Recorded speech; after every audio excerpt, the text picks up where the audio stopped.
Before I start this YouTube video, I just want to say this is going to be my first real YouTube video that I'm going to be working on.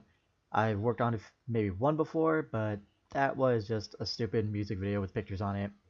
Now I actually want to get really big into it. I want to start creating more videos for Final Fantasy 14, maybe talk about the lore a little bit, what I expect from Shadowbringers, and just a few other Final Fantasy 14 videos. Now context before the actual video itself in terms of what the topic is about. I've been raiding for about 3-4 months. I've only started in Alphascape Savage right now. I am part of the Theorycrafted Discord, which I will put their description down below, or the invite down below this description for you guys. It's right now just for tanks, so for anyone who just started tanking or wants to get into it, they're really helpful. They know what they're talking about, help you with your rotation, your uptime, best in slot, materia that you should be using in regards to whatever tank job that you're going to be using. You know, kind of a way to make sure that you're doing the best you can in the raid that you're doing at the moment. Overall, just great, amazing people. Definitely suggest go checking them out. Now, getting back to the topic of the discussion of this video is, of course, going to be about the I-400 Omega Savage gear. No, I'm not talking about the augmented scaving gear. I am strictly talking about the I-400 Omega gear, even though, yes, the augmented is exactly I-400 as well, but that's not the focus of the video right now, with Alphascape being the only really big patch in terms of this is our last real raid Savage that we're going to be getting that doesn't count the Primal. You would expect this gear to be extremely useful, and you would hold on to it until Shadowbringers.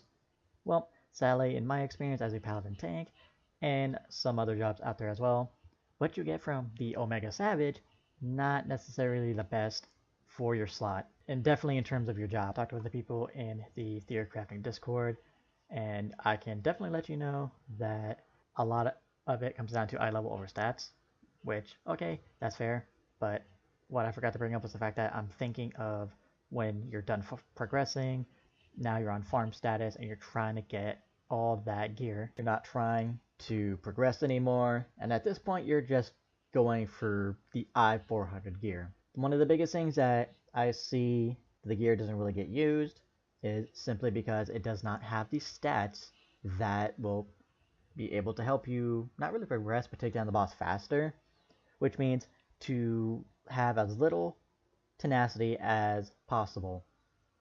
The other note that I actually bring up here that fits into that is all stats have merit, though not as many as others. The issue I have with that is, yes, that is true. Us Paladins actually stack direct hit in pretty much every slot we can with our materia, and one of the biggest things is that there's a soft cap where you no longer miss, but because it doesn't really have a hard cap where it no longer benefits you, you can just keep stacking it as much as you want. Dark Knights, I think, are the same thing. Warriors get critical hit, but it's basically the same across all the tank classes, the tank classes in general. The other stats usually go for is critical hit, determination, again, tenacity only if you're doing progression, but that's not what we're talking about.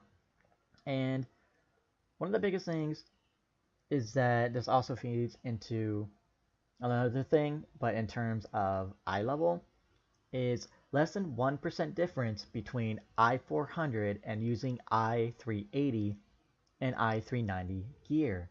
Again, this is gear that is meant to help increase your DPS and take down the boss faster. Less than 1% difference. That's really, really small if you look at it.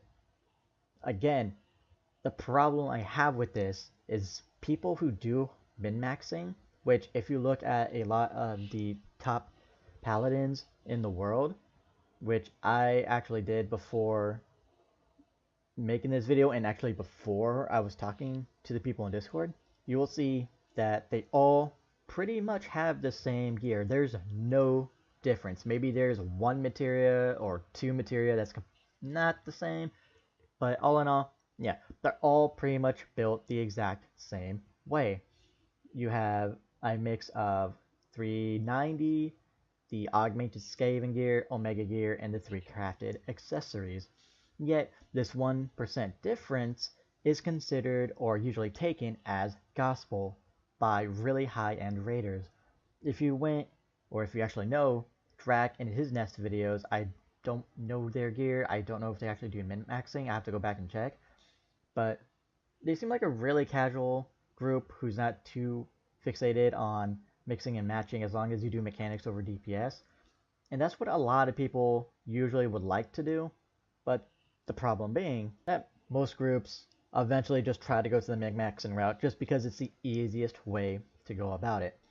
And getting this 0400 Omega gear, again, it doesn't have the stats you want, so it's not useful, and it pretty much just gets tossed to the side, which is kind of sad to see from gear that is supposed to be considered the best in the game in that current patch or at that current moment. I myself, I'm actually a firm believer that you can do the gear, or not the gear, you can do the encounters and clear them just as easily as if you were min-maxing with only the I-400 Omega gear if you happen to get all the drops, either from the books or from the encounters themselves. Now, I looked through interviews, I've looked through live letters, translations. There have been pieces where Yoshi P talks about how they they tune the raids, but I don't think I've ever seen it where he actually tells us if the dev team actually goes the min-max route like the actual players do, or a majority of the Savage players, or if they simply stick with the gear that you get from those drops to show, hey, we tuned it so you can actually do these raids with just the I-400 Omega gear or whatever the gear is for that patch cycle from the Savage mode. Never seen it. I don't know if it's actually out there. It'd be nice if at some point they would actually tell us so we can stop with the whole mentality of if you don't min-max, you're really, kind of putting yourself in the background and you're not really going to get chosen to help in a static, or, just kind of go and get your clears. One, not topic, but one note that I actually didn't have down, which I remembered talking to them about, was a lot of them care more like if you know how to play your job correctly, if you know how to do your rotations, keep your uptime up there, blah blah blah. And yeah, that's actually a little bit more important. But again, gear does play kind of a big difference at the end of it. One thing that I want to bring up on the screen is it's our Aurelia's Toolkit, if I pronounce that right. It's a website that basically allows you to look at all the gear at a certain level from a certain encounter, dungeon, raid, whatever. You can put in materia, you can look at the stats. What I have up right now as I'm going through it, you can actually see the stats that is on some of the gear, some of the materia that we actually put in it. The light on the left side shows that's the best in slot, and that's what every paladin tank uses, or what they're aiming for as they gear up to being the best possible DPS into an encounter. So if you see it, I don't know if I put it up there, there's also the elemental gear, which is 380, if I remember correctly, which is from Eureka, and a lot of it is just a mix of 380, 390, and 400. The biggest is the accessories, which is 3 crafted accessories, pentamelded, and those are green 380s, which seems like a really steps backward for putting gear in Savage content. That 380 crafted pentameld accessories that are better than the I-400 gear from the top end Savage content. Nope, crafted is better. What I really wish that they would do is not put RNG on it, not like Eureka, because we already got plenty of that shit, we don't really need it, is if we get I-400 gear that we want to keep and we want to use, maybe perhaps let us use our poetic tome, since God knows I'm not going to go through the rest of the chain again to get the rest of the relic weapons, to choose a stat from that piece of gear, such as, let's say it has tenacity, and I don't want tenacity. Allow us to use 500, 600, 700 poetic tomes to switch out that stat for something else. Or hell, maybe mendacity if they want to go that route. Because I'm sure there are people out there, like myself, who we don't need mendacity anymore because we've got the jobs that we want pretty much worked up to and geared. Or if they really want to be dicks about it, maybe go with the latest tomes, which it's been some time since I looked at it. I think it's the Genesis tomes, but I could be wrong. So there are other ways they can also do about it. Maybe you have to get a certain amount of materia, or maybe you have to farm a certain item or amount of items to do that. But just having the option to do that and make that gear useful is definitely a lot better than going through weeks or months of the encounters and finally seeing it drop and then looking at it and seeing it just has stats that's not very useful to you. This fixes into one point in the notes that I have. It reduces ability to mix and match if all the gear was the same. I can understand that on some degree, that if everyone's going for the same gear, that it doesn't make it much more interesting because no one's really that different.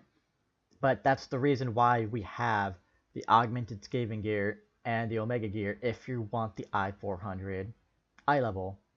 Don't need 380 gear, and we shouldn't need to go back 20 eye levels for that Skaven gear, Skaven gear or crafted accessories, when it could be replaced by an I-400. That just seems like really, really bad design. And I don't understand why it's such a big thing for people to say or think that, well, that just helps mix and match the gear so everyone's kind of a little different, or you have different ways of getting that gear. If we wanted to go that route, then we were actually joking about this, or actually brought it up as a joke, was if we wanted to go that route, they can make more gear sets that has, like the Warcraft's bonus sets, which no one would ever go for. I sure as fuck won't, because balancing issues. But it's just the mindset that I have of it's I-400 gear, Savage rating, top tier. I want to be able to use it and still be pretty much considered useful and not get put on the stake by the rest of the rating community. But hey, you know what? Who knows? Maybe I'm just one of the few people who thinks that way, who wishes things are different. But who knows? Maybe one day. We got Shadowbringers, we got 4.5, we even got more expansions, I'm sure, after Shadowbringers, where they might try to change things up a little bit. Which, hopefully, they don't fall back on the whole Eureka thing. But, again, who knows? This is Square Enix. I think they've been doing pretty well so far. But there would be a lot of, I want to say, better things if they came out and said that, you don't need to min-max too much. I remember in translation or interview that Yoshi said, in Savage content, there is a little bit of math that has to go in, but not too much. So it'd be nice if they came out and said, hey, don't need to do too much math. You can still use all the gear from this top end Savage content, and you can still clear it, even if you hit Enrage. The mentality I wish that the community kind of backed off on was hitting Enrage is a bad thing, and you need to kill them as quickly as possible. Getting off that mentality, I think, would be really helpful and kind of make most raid groups chill out, especially the more casual ones. Well, guys, that's actually all the points that I got. My little rant went on for a little longer than I thought, which is kind of my fault. I didn't actually think I was going to rant really this hard. Again, I'm going to try to make more videos like this, or possibly once a week. I do want to start making videos where I choose a topic from the forum. I look at it, make a video about it, talk about it, see what you guys think. I'm going to put all the social media stuff down in the description, so you guys give me video suggestions if you care. And yeah, that's basically about it. So who knows? Maybe one day I will actually see you guys in Eorzea after the data center split as well. Oh, that's it. Take care, you guys.